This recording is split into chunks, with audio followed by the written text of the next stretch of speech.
muy malo. Roto el paso de vestuario. La interpretación siempre negativa. Siempre negativa. Nunca positiva.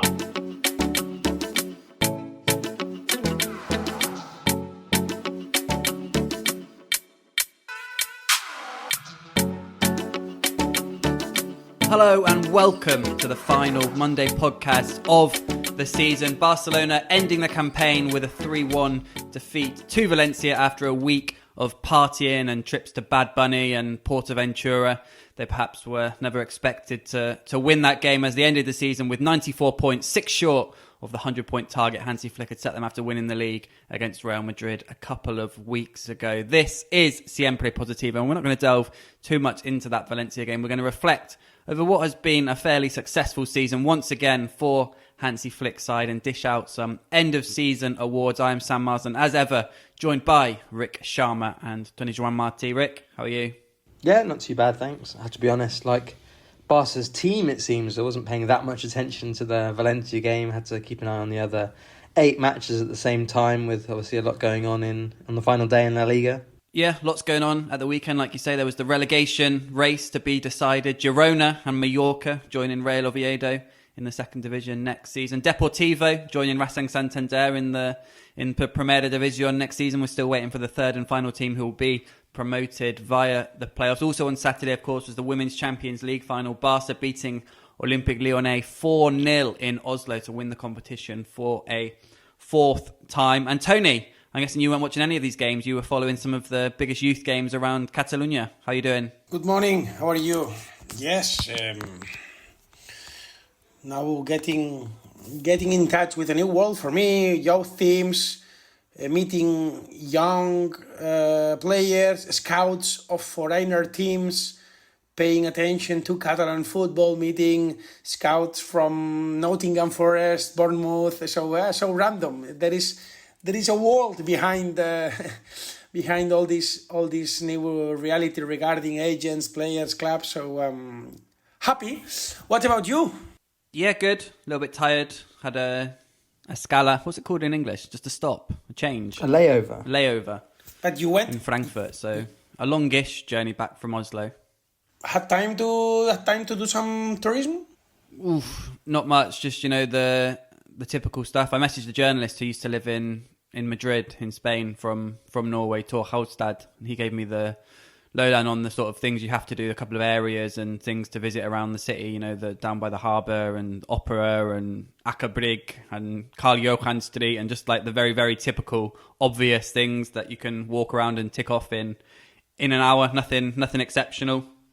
Because I obviously working not non-stop, but pretty much most of the time had things to do. So it's a shame, really, when you go to these places that you don't get the chance to see them a bit more.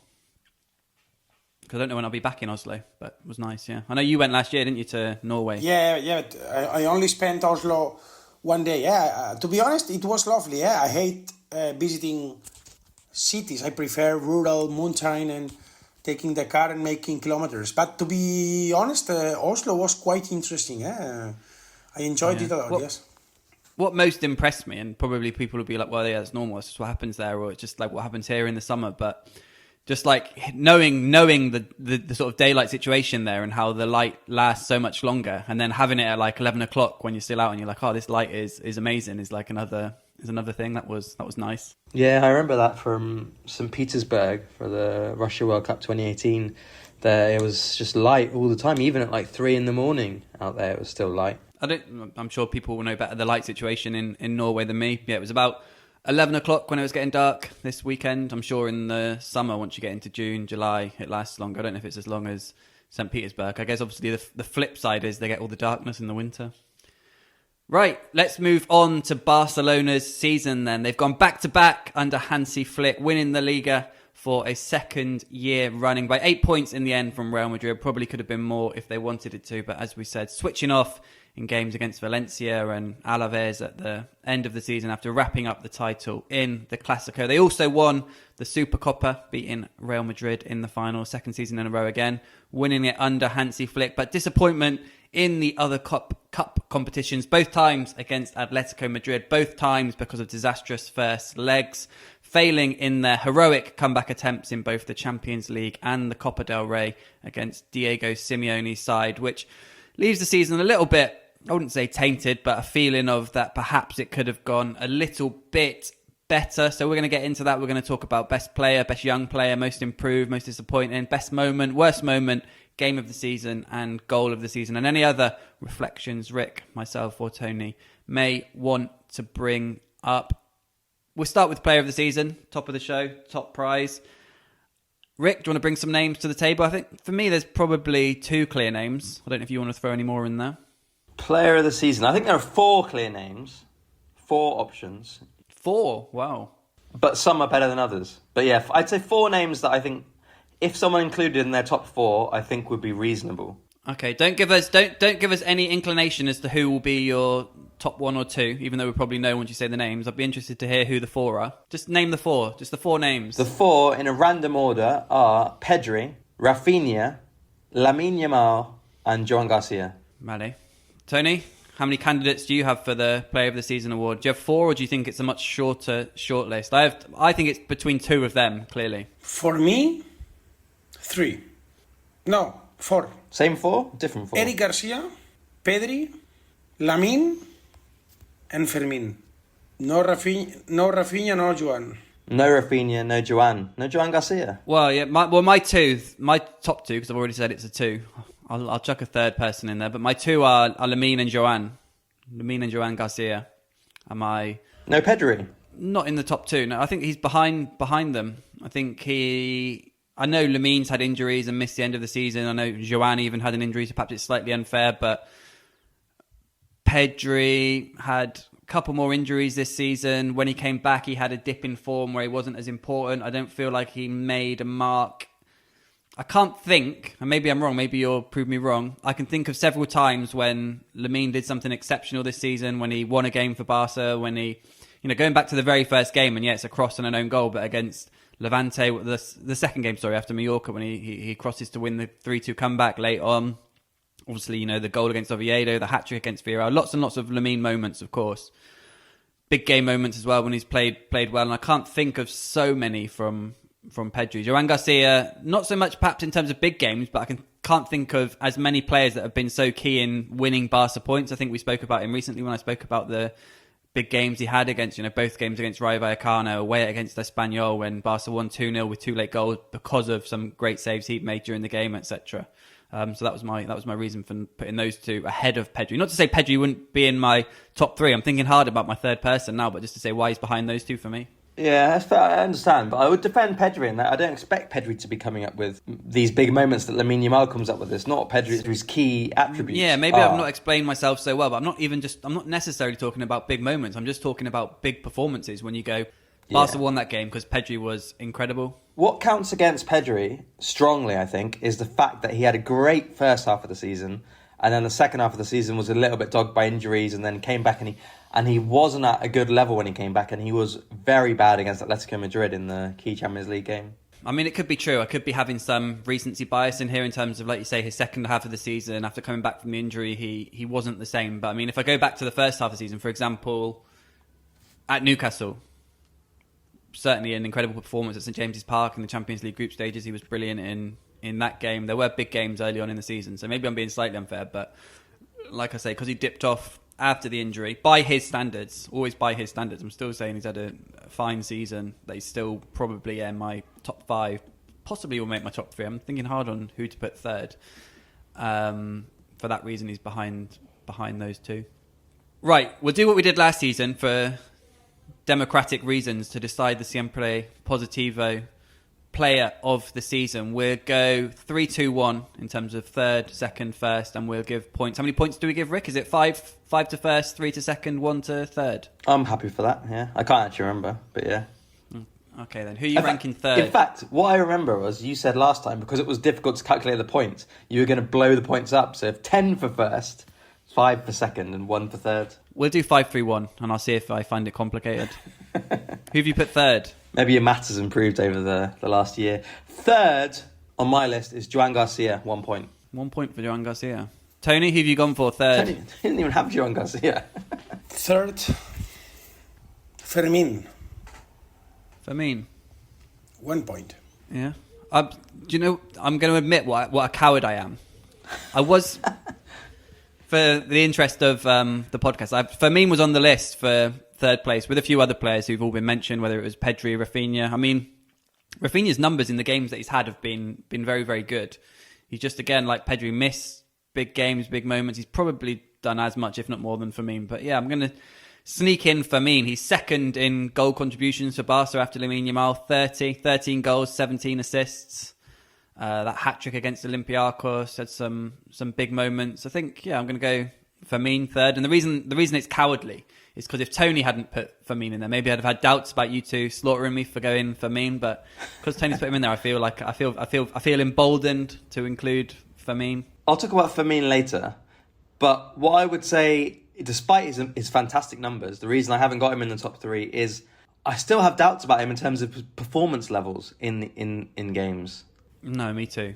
I've always expressed them, but in terms of this season, and perhaps I know people will argue, maybe not the player of the season. You say, Rick, that you have doubts regarding Fermín performance in important games. You said that. Well, I mean, overall performance. I mean, his numbers are great, and I think he's had a great season. Okay. Let me. I don't see him take control of games and make things happen. He does have amazing stats, amazing goal numbers and assists and so on. Let me check this. Fermín López.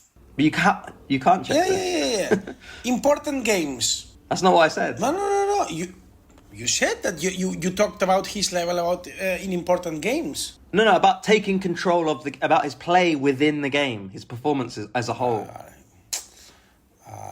No, but Tony, what have you got? Have you got big? I'd like to hear what Tony's got to say. Just because I kind of think a little bit like Rick that some of his stats are a little bit padded, and that perhaps he can do more.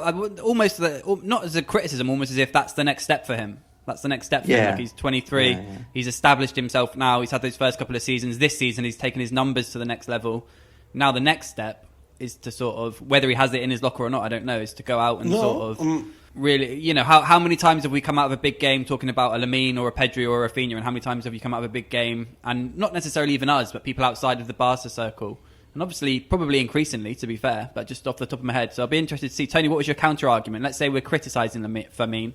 What was your counter argument? No, it's not total counter argument, just because I'm giving 1 point to him. So if I thought he should be number one, I wouldn't have given him 1 point, but 3.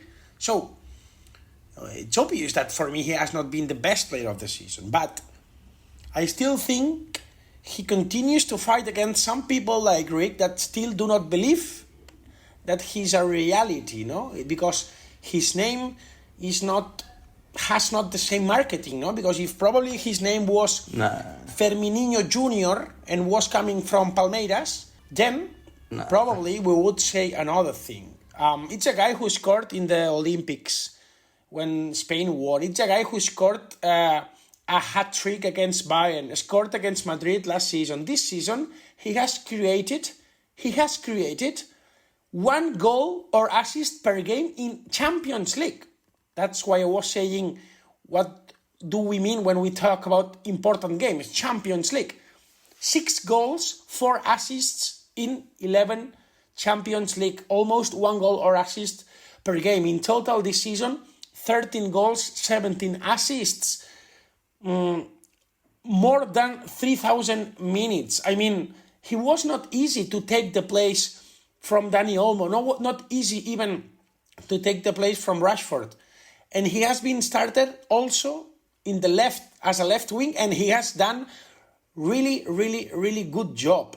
So I think we don't have any argument to don't say Fermín has been excellent. The only reason we cannot give him best player of the season is because maybe 2 or 3 players have still been even better. But you cannot rate him less than 9 out of 10 this season. I'm probably. I don't know if this counts as sitting on the fence, but I actually agree with both of you. Obviously, I put Fermín López third, but I also kind of agree with Rick's point. Maybe harshly. Maybe me and Rick are wrong. I'd say me and Rick are more likely to be wrong than Tony. Maybe we're being too harsh when you look at those numbers in a team like Barca. The numbers are great. But well, no, because when I look at the Champions League, for example, his Champions League goals, a hat trick against Olympiacos in a 6-1 win, great, but Barca win that game without his hat-trick kind of situation. 2 against Slavia Prague in a 4-2 win, great, but again, game where Barca go and, Slavia Prague, in the terms of the Champions League, minnows, team Barca will beat, and then 1 in the 7-2 win against Newcastle. So where were his goals against Chelsea, Paris Saint-Germain, 2 legs against Atletico? I'm not saying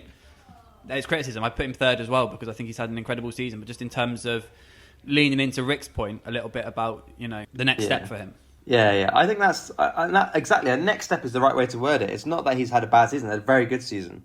But I still, and I think the same is true for Flick, because Flick's often said this. Even after Fermin scored goals, Flick's very keen on Fermin. Not on all players, but on Fermin. He says, yeah, okay, but he's got to do more. He says after that, and it's true. He does have to do more because in the game. In the playing of the game, he doesn't always contribute. In scoring some goals, he certainly does. In terms of maybe with the ball. In terms of without the ball, I think he's one of Barca's best players. No, with the ball, basically what Flick wants and what I want from him, and probably what Fermin would want, and hopefully gets to next season, is the idea that if he doesn't score in a game and he doesn't make numbers in a game, he can still have a good game, which is what I don't really see from Fermin. That he's not capable of having a very good game if he hasn't scored. Okay, let's move on from Fermin then. Let's move on to second place in the list. I'll go first. I've gone Joan Garcia second. Tony, where have you gone second place? Eric Garcia. I think I'm the first who hates him. Not hates him, no. Because I don't have nothing against his person. Just when I say hate, I say I'm not in love with this profile of centre-backs because I think, as I always repeat, you need different things to win the Champions League. But as I always try to say what I see from my eyes, even if I'm wrong on my right, I cannot deny the truth. He has been superb with the ball defending, with defensive midfielder, right back, centre-back. I think that no matter if you like him or not, he has had an excellent season. Also, almost no injuries, which this is an extra point. Has played several amount of minutes, never complaining, always good attitude, good mate, knowing the dressing room, knowing the club. Top performance, Eric Garcia. He took the place from Araujo. So brilliant season of Eric Garcia. Yeah. Eric Garcia, 3,953 minutes across all competitions. Only 2 players have played more. Do you know who they are, Rick? Joan Garcia, yes. I know he's been injured a bit, but I kind of want to say Lamine. He's just, whenever he is available. Fourth. Yeah. Lamine is fourth. He's played 300 minutes less than Garcia. Pedri also was injured. Yeah. I know. Gerard Martin, no. He is 4th, 5th, 6th on the list. But the interesting thing about Gerard Martin is he has played 51 games, which is the same as Eric Garcia, and no one has played more games than either of those two. If you break down the minutes, there are 2 players that have played more than Eric Garcia. But in terms of games, no one's played more than Garcia and Martin, 51 each. It has to be Kubasi then. Kubasi second, yeah. And he's played 26 minutes more than... Yeah, and I mean, this will be a surprise, but Dani Olmo must be up there? No, Dani Olmo's played 2,838. He had a good stretch in the end of the season, but first half of the season he missed a lot of games. Although he was involved in 49 games, so he's right up there. But no, he was subbed off a lot. So yeah, Dani Olmo played fewer minutes than Fermin, Pedri, Gerard Martin, Koundé, for example. Decent season, Dani Olmo. By Dani Olmo's standards, that's a lot of appearances and a lot of minutes. Yeah, that's what you would have if you'd have snapped someone's arm off if you were sort of offered that for Olmo at the start of the season. Yeah. Eric Garcia. Feel free to filter in unpopular opinions throughout this podcast. I've dropped one in on Eric Garcia. I not necessarily agree with Tony. It's not that I don't like that type of player. And sometimes I'm a little bit responsive to when I think things have gone too far one way. And I do feel, I don't know if it's an unpopular opinion, I was saying this to Rick before the podcast. I do feel things have gone, and I'm not saying Eric Garcia could easily, I don't dispute that he could easily be. I wouldn't argue that he shouldn't be in the top 3 Barca players for this season in terms of his versatility, in terms of his performances versus expectations, etc. I just think for me, he's still, what he is a very good squad player for Barcelona. And maybe next season, I don't see him as a centre-back for Barcelona, certainly not alongside Pau Kubasi long-term. I don't see that as a long-term partnership. I don't think he should be one of the midfielders when you've got Bernal, Pedri, Gavi, De Jong, Tommy Marquez if he comes through, or whoever. So the only place he has a spot in this Barcelona team potentially is at right back. So we'll see if that's what Flick wants to do next season. So for me, I just think, yes, he's had a great season. Yes, he's been one of Barca's best players. I wouldn't dispute that. But I still don't think in an ideal world. So look, we've broken it down. For me, he's not a centre-back he's not a starting centre-back or a starting holding midfielder for Barcelona. Could he be a starting right-back? Potentially, yes, given Koundé's form this season. Is that the ideal situation for Barcelona's right-back position? Probably not. It's probably one that happens because they want to invest in other positions this summer. Koundé's form has been slightly off and he's sort of come in and taken that chance. Maybe I'll be proved wrong. But for me, Eric Garcia is, yes, great season. Great player to have in the squad. Superb player to have in the squad. Like Tony says, is always available in terms of fitness. Can come in and do a job in multiple positions. Hasn't, that we know of, complained too much. I know there was a situation and time when he wanted to leave because of minutes, etc. But yeah, that's my unpopular opinion, is that it's verging a little bit on overrated, the praise of Eric Garcia. But with the caveat again, that I don't dispute that he's been one of Barca's best players this season. Rick, who have you got in second place? Yeah, I mean, I kind of fit into between your two opinions, a bit like you with the Fermin we were talking about. In second place for me, I have Pedri. I'm a bit... this is more out of respect for what he did in the first half of the season than the second. Like we said, he was injured and then struggled a little bit. But his first half of the season was really good. And actually, to be honest, Lamine wasn't at his best in the first half of the season. Still made good impact with goals and assists and stuff, but wasn't at his best. And Pedri carried Barca through a lot of the first half of the season, in my opinion. Tony, what have you made of Pedri's season? I think it's clear, no? Has been the best player for Barca so far. Controlling the team, dominating the games, assisting, defending, running. Top season of Pedri. Hang on, can we just rewind? Are you saying that Pedri is number one for you? It's obvious, but for me and for everybody who has eyes on their face. You think Pedri has been Barca's best player this season? It's not that I think. It's like if you ask me which is the capital of UK, you will say London, no? The same. It's obvious. It's not. I wouldn't say it's obvious, but I've got him second. Sam's not even got him in the top three. Well, yeah, but I was meaning people with good knowledge of football. But I've not got him in the top three out of respect for Pedri, out of sort of belief in Pedri, and the standards that I maintain for Pedri. Crazy. Maybe this is the wrong way. No, I don't think this is the wrong way to do it. Not for me anyway. Maybe other people will dispute it. But obviously you're taking Pedri over Firmino every day. But in terms of, I guess what I'm saying is I'm basing it a little bit on expectations versus performance. And Pedri in the first half of the season, which is perhaps unfair because, the expectations on players like Pedri and Lamine are so high that they have to do so much. But no, I am surprised that you've got Pedri first. I would never have considered him for first spot for this based on this season. But again, maybe I'm too much reliant on the second half of the season and I've completely forgotten the first half of the season. It's normally something that happens to me as well, actually, the recency bias or having a short memory. But I just think that I just do think that in the first half of the season, even though we've discussed sort of in ESPN, Lamine got Player of the Season in November, which I criticised.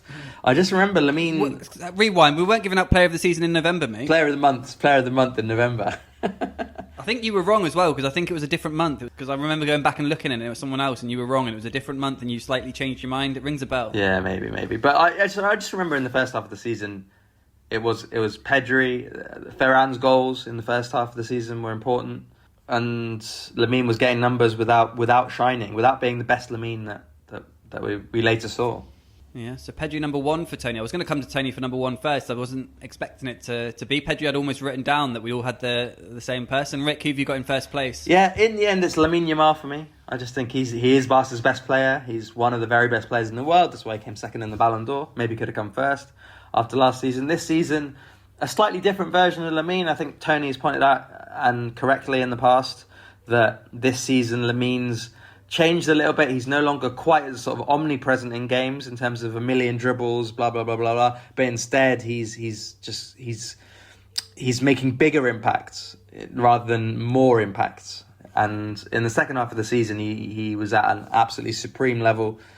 helping Barca get to where they got to get it over the line and win the title when nobody could score a goal for love nor money since January. Lamine was there doing that, the only one who was. Yeah, no, I agree for all the reasons you've said, all the reasons I said before about some of his moments, some of his goals, some of his performances. I think, again, like Pedri, and obviously I was guilty of this with Pedri, but I think Lamine is almost sort of suffers for having set the bar so high that sometimes, not necessarily, us people forget. If he was an 18-year-old who'd come into the team this season and done what he'd done this season, we would probably rank it higher than we do rank it based on this season because of what he's done before from the Euros or last season when Barca went to the semi-final of Champions League, etc. Like, it's absolutely ridiculous what he's doing. And I know people joke and it becomes a meme about saying at 18 or about his age or whatnot, but it's something that you always have to keep in mind. And like Tony says, this could be the peak. Who knows if in 3 years he'll have regressed or injured or won't have maintained his standards. You know, there are loads of examples of players at this age who are amazing with, you know, you don't have to look outside of the Barca bubble in terms of, to a lesser extent, you know, a Neymar obviously had a longer career than perhaps we give him credit for in terms of at the top level, but perhaps never quite took that next step or really sort of kicked on to Ballon d'Or winner that we thought he would do when he was, you know, first at Santos, Barcelona, etc., or Ansu Fati in terms of injuries or whatnot. So we'll see. But yeah, I don't think we should ever forget about how absolutely ridiculous it is what Lamine is doing. So I've got him in first place as well, which gives us, I'm quite happy with the top five. I'll give you a quick rundown now. I'm sure Tony will disagree. In fifth place, 2 points, Fermin Lopez. Fourth place, 3 points, Eric Garcia. Third place, 4 points, Joan Garcia. Second place, 8 points, Pedri. And first place with 10 points, Lamine Yamal. That's my top three in that order. Well, Rick's imposed his top three on us, Tony. No, pasa nada. We are moving towards becoming a National Geographic podcast. No worries. We will change our description. Instead of talking about football, we will say talking about circus. Tony, what I find completely absurd is that this season you've bleated on about numbers, and yet the player with the best numbers in the entire squad you've left out of your top three. No, it's not exactly like this. I compare people. I always say the same, out to the 100% of the same people, of the same player. And I know what Lamine is capable of doing. Also, it's true that we shouldn't forget that Lamine has been really superb. But to be honest, I don't think he has been 100%. And also with some things that he wasn't accurate, or some attitudes or some parts of the season where he was not really great, but it's obvious that it's top. Lamine, and the numbers of Lamine is top. I know it's unfair not to include him. I knew that you would put him on top. That's why I wanted to go with Pedri. I think you don't need to be to be stupid. We all know that Pedri and Lamine both are the best players of Barca for sure. No, we don't. Only I know that. Neither of you two had both of them in the top three. No, we're not. No, we're talking. Yeah, I know. But this season's performance and so on. But yeah, if you're asking me who are Barca's best players, Lamine and Pedri, of course. Yeah. If we're talking about this season and on merits of performances, just to finish with some numbers: Lamine Yamal, 24 goals, 17 assists. And the thing with his assists as well is there are so many more that should have been that Ferran or Lewandowski or someone missed. Pedri's assists not bad as well. Pedri 12 for assists. I mean, Fermin Lopez 17 assists. Marcus Rashford 11. We've spoken about it before. The numbers across Barca's squad are incredible. Over 20. Sorry, 6 players all with 20 plus goal contributions. Then you've got Dani Olmo 17, Pedri 14. So it's been really shared around. And looking at that top 5, which Tony's moaning, but all 3 of his players are in the top 5. And no, also talking about the top 5, like, it's quite interchangeable, to be honest. I think that says a little bit about Barca's season, perhaps of that top 5, perhaps Eric Garcia aside, possibly Joan Garcia, although I think he's got more levels to him.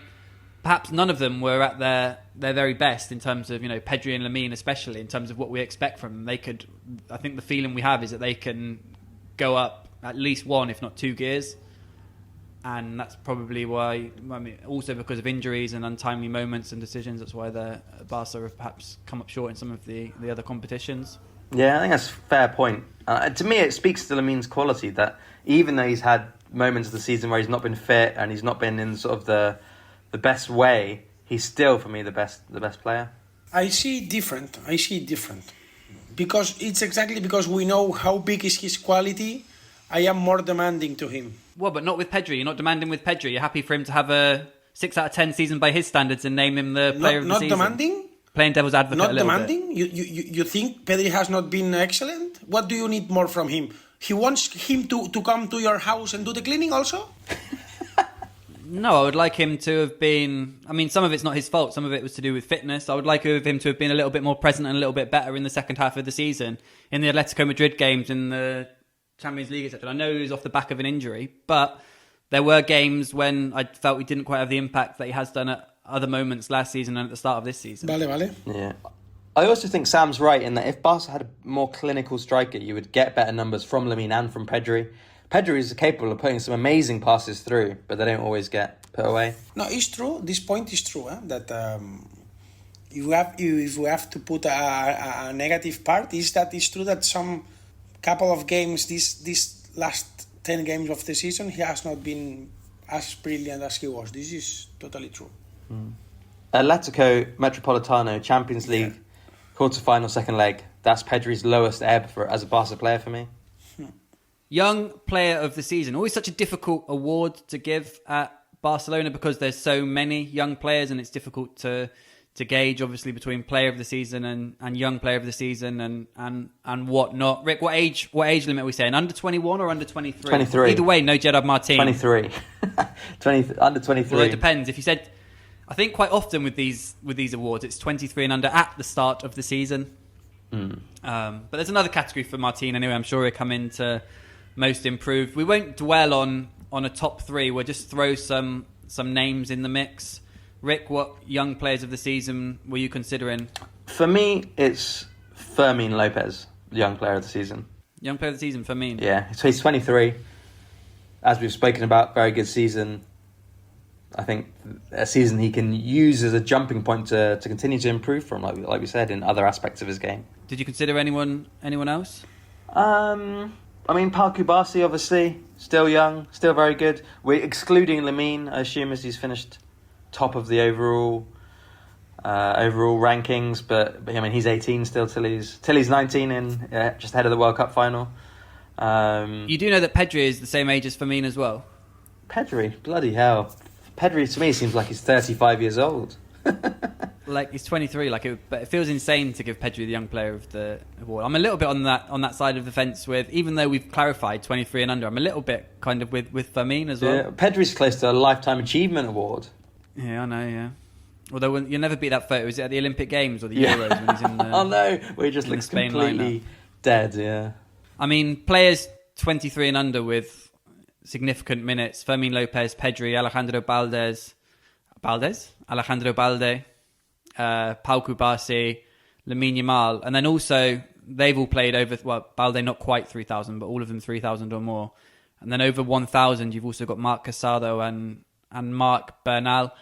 I was considering Marc Bernal, just because of the comeback from injury. He had that little goal spell at Camp Nou. My doubt is whether he's played enough games or contributed enough, but I was thinking Marc Bernal. If Marc Bernal is not top of Tony's list, I'm going to be absolutely raging after what he did last season when he played 3 games and Tony put him in the list. Yeah, just on the basis of, even though I'm happy for 23-year-olds to be included, being unable to consider Pedri or Fermin, I was between Marc Bernal or Pau Kubasi, omitting Lamine for the fact that he's just one player of the season. But you could easily say Lamine as well. I mean, there's just so many. Tony, where are you going? Young player of the season for Barca this year?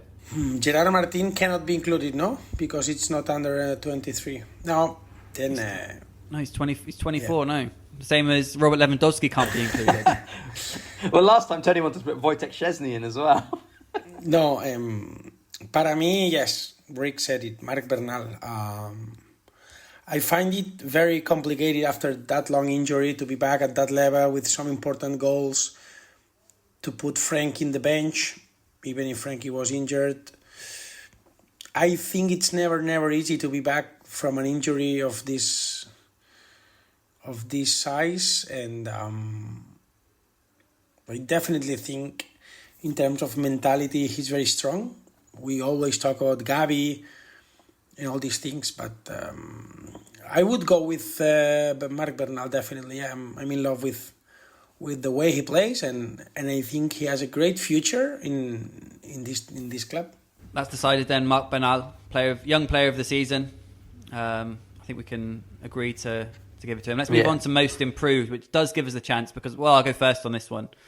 For me, I had 3 people on the list who I think have improved this season. I had Fermin Lopez, I had Eric Garcia, but I think for me, most improved this season has to go to the main man, Gerard Martin. Maldini. Do you agree? Anyone want to disagree? No, can't disagree. Great season of Gerard Martin. Considering his capabilities and considering what he did last season where he was left back. And, he had a couple of good moments last season. Even against Inter, got a couple of assists in the semi-final. But I don't think any of us could have predicted he'd have such a good season at centre-back this season. Remarkable. I guess the question now, Tony, with Gerard Martin, if we all agree he's the most improved, is what is his ceiling? Because, he's effectively, in the final third half of the season, perhaps even, been, part of Barca's Gala 11. Him and Pau Cubarsí has ended the season clearly as the first choice centre-back partnership ahead of Ronald Araujo, ahead of Andreas Christensen, who's obviously been injured, ahead of Eric Garcia, who's perhaps been preferred in other positions when they've all been available, as well as all the midfielders, etc. Obviously, a lot of talk, not just talk, a lot of truth in the fact that Barca want to sign a centre-back. For me, still, Gerard Martin, same as I said about Eric Garcia. And I wouldn't even have said this about him last year, I don't think. Maybe I would have done by the end of the season, I don't know. But valuable squad player, but not a starter. And he could still prove me wrong based on how he's improved this year. And I've seen little signs of competitiveness in him even that I didn't see before. And I'm not saying he wasn't sort of fired up, but it comes with a little bit with belief and a little bit of sort of confidence. Just, some of the moments sort of, I can't remember, was it the Classico when I mentioned when he saw a ball out of play and he was celebrating in front of the fans and stuff, and just a little bit more of an edge to him I've seen in recent weeks. I think that's a really good way to describe it. The feeling that now he feels that he belongs at the heart of Barca's defence that wasn't there obviously at the start of the season, because how could it be? And now he does seem to have that. Yeah, but I guess what I was going to say is I'm still not convinced he's the long-term partner for Pau Cubarsí. But we'll see if he continues his evolution, if he continues to improve. Tony, what do you think is the ceiling for Gerard Martin? What role do you think Barcelona and Hansi Flick envisage for him next season in an ideal world? Do you think he basically becomes third, fourth choice centre-back behind Cubarsí and a signing? Well, Hansi Flick is leaking to the media, was leaking to the media last week that he doesn't need a centre-back.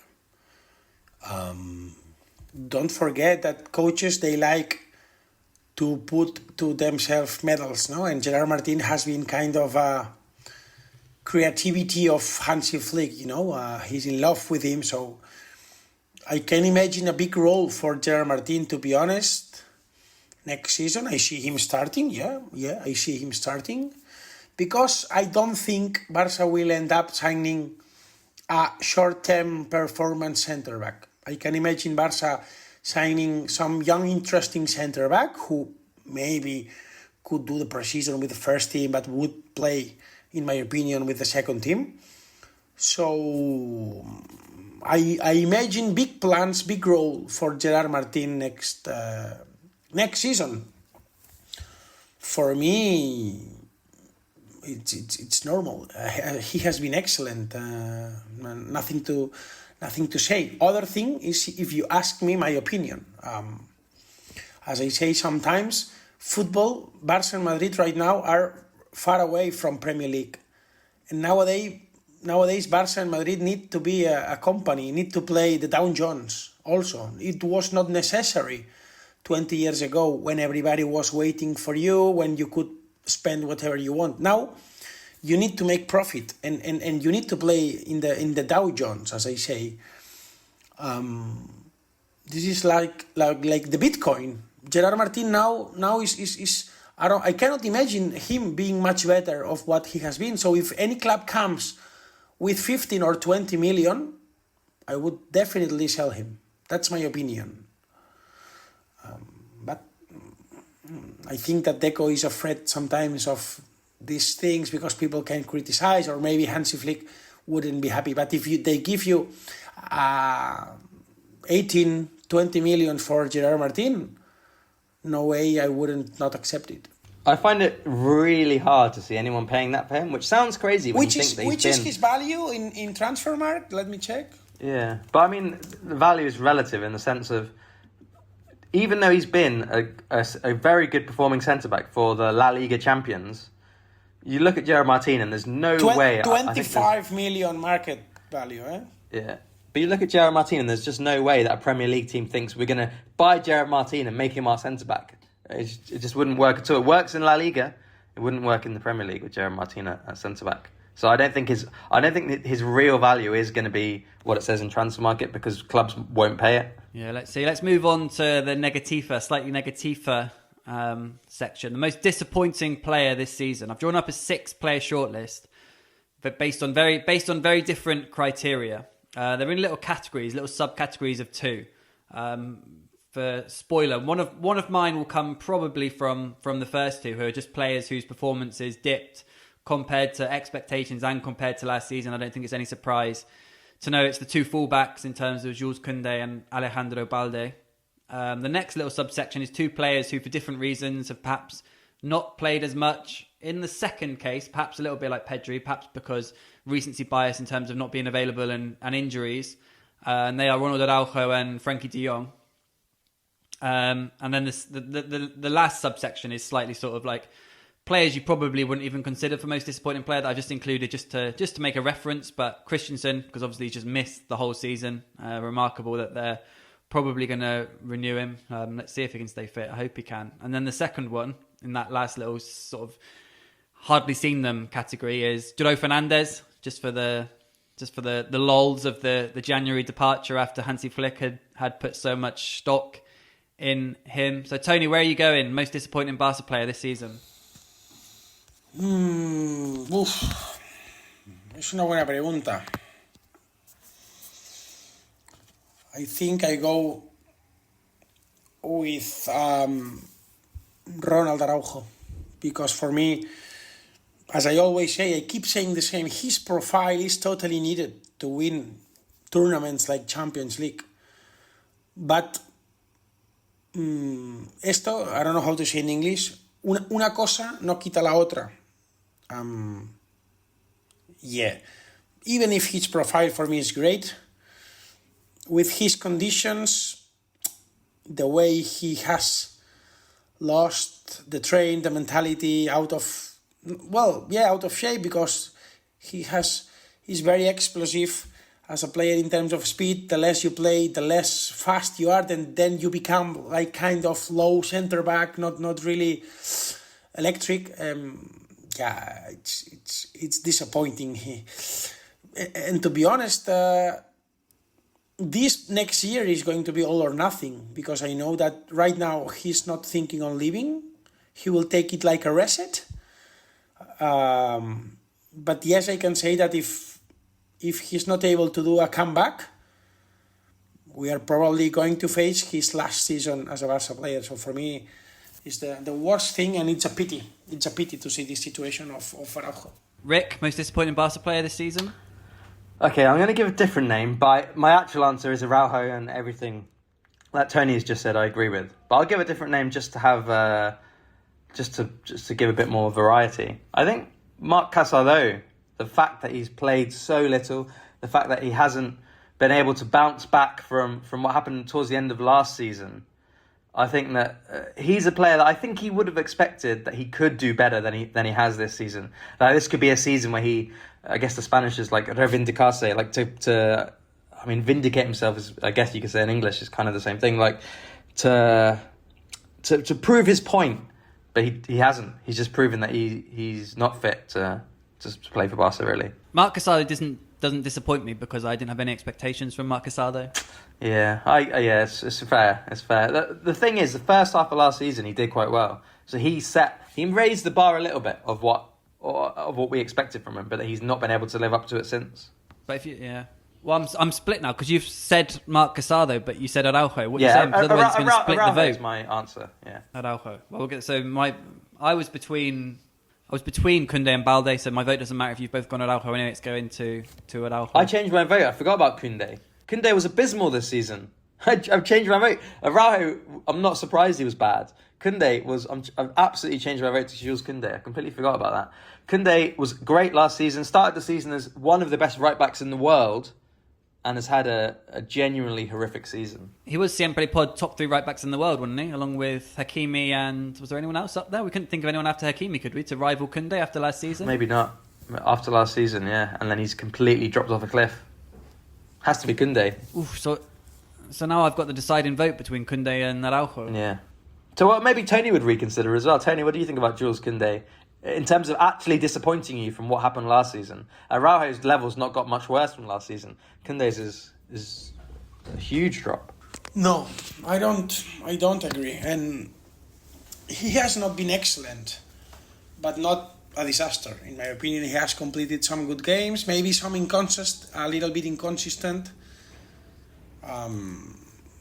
We always comment that sometimes his facial mood seems that he's out of the games, but it's just the way he is. So, no, if you ask me, decision of Koundé, for me, it's a 6.5 out of 10, 6.5. So, decent, but not bad enough to say the worst of the team or the most disappointing player of the team. No. Far from this for me. The reasons are very different, which makes it hard to make a decision because obviously Koundé has played pretty much every game. He's always been there.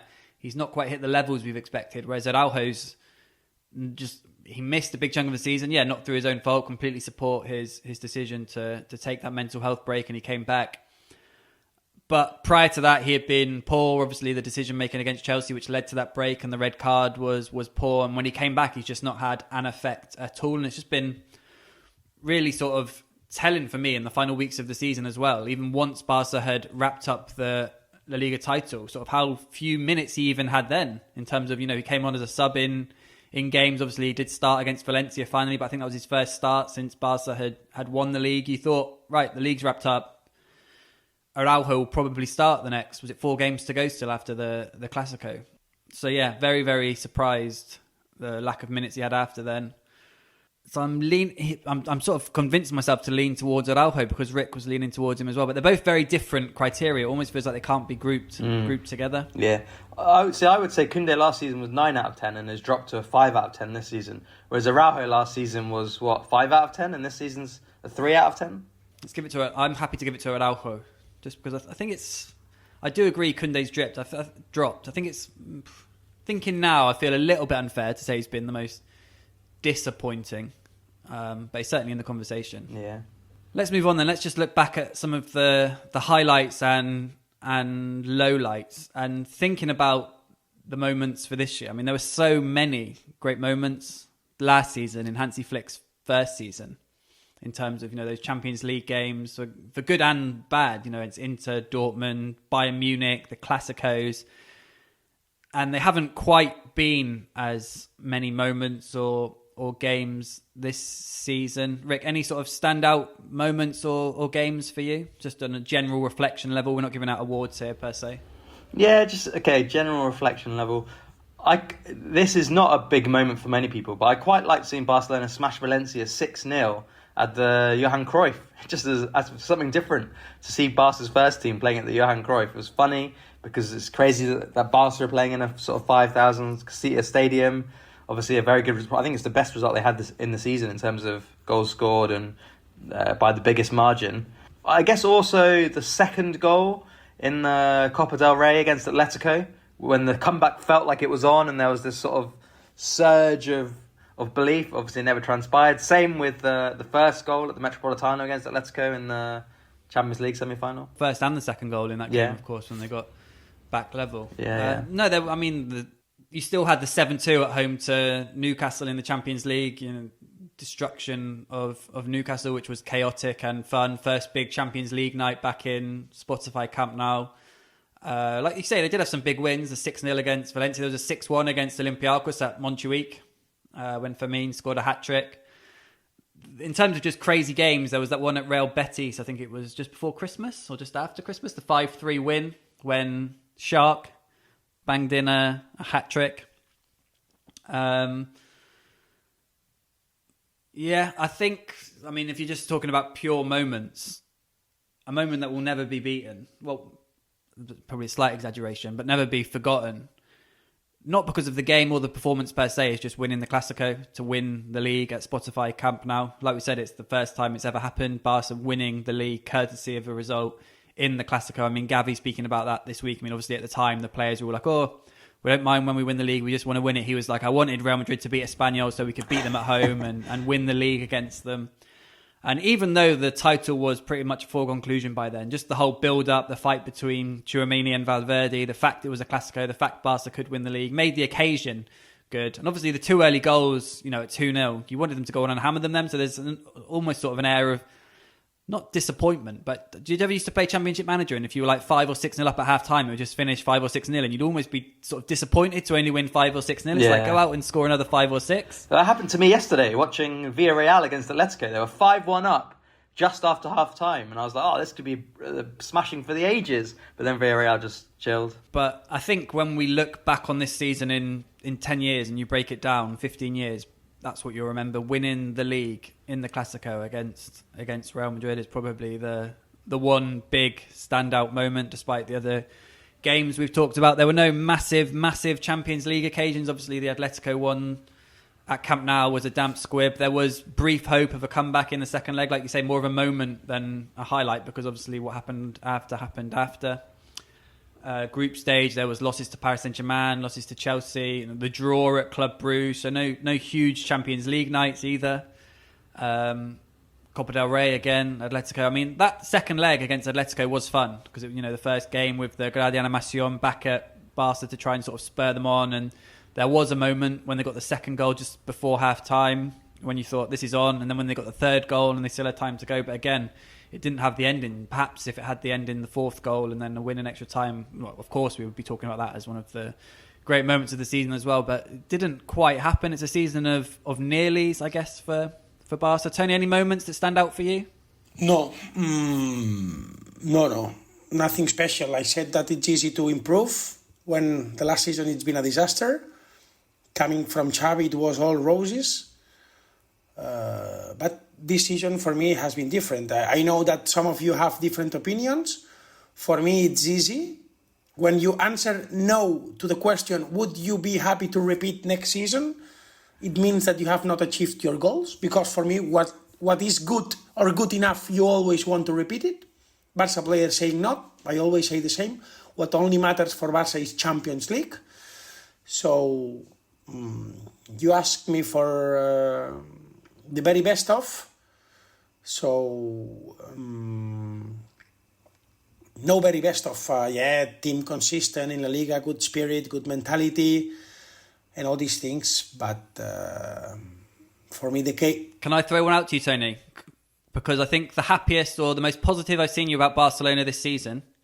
Do you know when it was? Do you remember? It's a famous moment for me. I'll never forget it. Santander. The podcast after the 2-0 win at Racing Santander in the Copa del Rey. It was beautiful. But it was a proof of a moment that shows the good mentality of this team. In fact, if this team has lost in Champions League, it's not because of the mentality. Because in Metropolitano, they did excellent job. Insisted until the end. The most beautiful moment for me, or the best moment... It's difficult to find. Barca 4, Espanyol 1. First goals for Ferran Torres after 16 games without scoring. No, you loved that in the Discord. You were right in the Discord on that day. No, I couldn't choose one concrete moment. To be honest, no. I think let's move on to the worst moments quickly before finishing with the best goals, if you can remember some of them. I think for me it's quite clear. I mean, there weren't many lows in the league. You had the Clásico defeat in October, perhaps where there were some doubts given how Barca had started the season. They'd been smashed at Sevilla a few weeks before then. That was probably a low. The other ones against Real Sociedad and Girona were quite quickly forgotten. I think it obviously comes down to the eliminations against Atletico Madrid, which I think I've said before. I think to go out of both of the competitions to that Atletico Madrid side, without sort of criticising them, Atletico too much, is not acceptable for Barcelona to lose 2 ties to Atletico Madrid. To lose that Champions League tie is almost worse after having lost the Copa del Rey tie. Slightly different though. I think the lowest moment was that first half at the Metropolitano in the Copa del Rey, 4-0 down at half-time, absolute disgrace. I think it's clearly the worst moment of the season. Yeah, that Sevilla 4-1 is up there for me, even though it's kind of inconsequential in terms of Barca won the league in the end quite comfortably. That was a really, really bad game, and then just 2 games later comes the Clásico defeat. That was a fairly low ebb, and I think around the same time as that was also the 3-0 defeat at Stamford Bridge. It was about that was at the endish of November, and the others were in October. But yeah, it was sparked. I thought what Flick said after the Chelsea game, we'll see a different Barca from now on. And I would say we didn't see a massively different Barca, but we did see a more efficient Barca from them, whether it was to do with the opposition they had or whatnot. But yeah, from that point on, the results were very different. Yeah, to be honest, apart from against Atletico Madrid. Yeah, things changed when Lamine came back to life in the second half of the season. He made Barca a lot tougher to beat, basically, because if he's always scoring and assisting in every single game, then it's pretty hard to beat them. But yeah, I mean, I have to agree with you that for me, the Atletico Champions League semi-final, after going 2-0 up, to not win, to not go through, was the worst moment. Yeah, it's because of the scale of the competition. Perhaps that, because of the scale of the performance and the disgrace of it, than the Copa del Rey first half of the first leg. Tony, worst moment, low light, anyone stand out for you? No. Well, two worst moments apart from the night against Atletico. That is obvious that is the worst moment of the season, exactly as you have explained. You cannot be winning 2-0 and then conceding that goal and not managing the result. But also the worst moment in human reasons is the death of the doctor Carles Miñarro. I think it's also things that have... That was last season though. Was not that this season? Feels a long time ago. Was not that at the beginning of this season? No, it was last season. It was at Montjuic and the game got called off against Osasuna. Osasuna, I would because they had the big debate about fitting the game in at a certain point while the title was still on the line, and Barca said we want to play it then. You're right. Yeah, wow. I was sure that it was at the beginning of the season. Crazy how time flies by. No, then like Rik said, the night against Atletico, for sure. It's true that it was so cruel. You scored that 1-3 disallowed by the VAR. But yeah, the worst moment, because for me Champions League is almost everything. So that night it was the most difficult moment. Let's finish on a more positive note then. The best goals. I mean, quite a lot of good goals. So many good goals that you probably forget some of them. Some of my favourites were the Lamine, can you call it a chileno against Real Oviedo? Lamine's goal against Villarreal when he comes in from the left and whips it in. Also, and I'm heavily influenced by games I'm at, which is, to be fair, is a lot of games. But obviously, when you're at games, the goals sometimes feel more significant when you watch them fly. And the Rashford goal against Newcastle at St James's Park was one which was particularly enjoyable, as well as the Rashford free kick in the Clásico against Real Madrid. In terms of distance and whatnot, there's been some beauties from Fermin Lopez. There was one in that 6-0 victory against Valencia for him. There was another one against Levante earlier on in the season. He had a couple against Olympiacos from distance. But no, for me, it's between the Rashford and the Lamine ones. Even João Cancelo last week against Real Betis was quite nice. Recency bias there, but just because of what I've got here, for full disclosure, is a list of the Barcelona goals from the furthest distance out as well, to help me cheat. I always find this the hardest category. My memory is like a goldfish for some of these things. Lamine's goal is against Villarreal. It was brilliant. I'm going to go for that one. One where he dribbles in from the right of the box. I think he nutmegs a player and then whips into the top corner. That's the one that's in my list. That one and his chileno against Oviedo. I think I prefer the Villarreal one. Yeah. In terms of the Rashford goals against Newcastle and just the significance of the Clásico was as well. Tony, any standout goals for you? Well, because I think it was the game that gave you the title, that magic assist of Dani Olmo against Real Madrid, and that amazing goal of Ferran to Ferran Torres, goal of the season. We had to get him in there somewhere. But I think it's normal, no? When you score 20 goals and you have only 3 players in La Liga with more goals than Ferran. No, it's not strange. It's not weird that he appears. No, but crazy goal, crazy assist, crazy appearing from the second line to kill Madrid. Top definition. I would pick this goal. Yeah. Okay, I'll give you some of these numbers, some of these stats. The longest goal Barca scored was from 31.7 meters, which was that Fermin Lopez one against Valencia. Pedri second from 27.3 meters against Levante way back in August, if you can remember that one. Great In terms of XG, the lowest XG was that Pedri one, another Fermin Lopez one, also against Levante. Let me see if that was a different game. That was in the game at Camp Nou. And the Fermin one against Valencia as well, all 0.02. And let me see, here's a question for you. Barcelona had one goal with an XG of 0.99. And it wasn't that long ago, which is why I asked the question. If it was ages ago, I wouldn't ask it. Do you know which one it was? 0.99.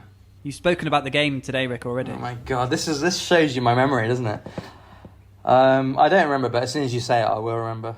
Espanyol 4-1. Dribbles it in, celebrating before he scored. Lamine Yamal. No, I don't even remember it.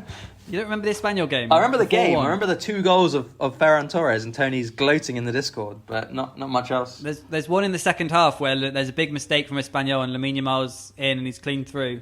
And he's celebrating like this before he's even scored. 0.99 XG, yeah. There we go then. The curtain up on another Barcelona season. The La Liga title won.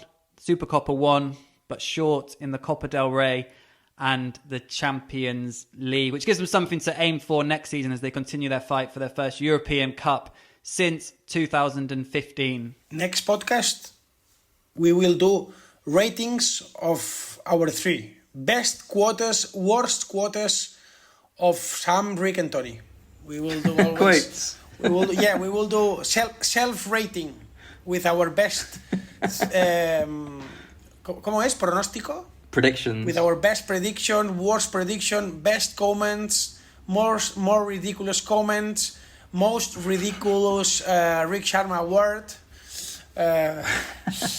Yes. What we need is AI to get better, to be able to tell it to go and find all these things from our podcast and give us a list. But I don't think you can do that, or at least I don't. Well, comment if you're on Patreon, then comment on this post, or if you're on Discord, send us some of your highlights, and we'll see if it's something we can do. I know there are a few Tony clips that do the rounds on Discord, but I don't know where to find them from. So if people do remember after specific games or specific moments when people have said something ridiculous, when they've done something ridiculous, made a ridiculous sound, who knows what, then comment on Patreon or on the Discord, and we'll see if it's something that does. Fila, big chances for them to get some awards also. Yeah. So there you go. Last Monday podcast of the season. We will still be podcasting over on Patreon throughout the summer. Like Tony says, looking ahead, early look aheads to next season. We've got the Sporting Director episode coming up, special episodes in the works as well, lots of question and answer sessions to do, and lots of transfer stuff which will be going on in the summer, and the small matter of a World Cup where there will be lots of Barcelona players involved. So the season might be over, but Siempre Positivo continues through the summer on Patreon. If you're over there, we look forward to communicating and talking with you throughout the summer. If not, we'll see you after the summer. Stay positive.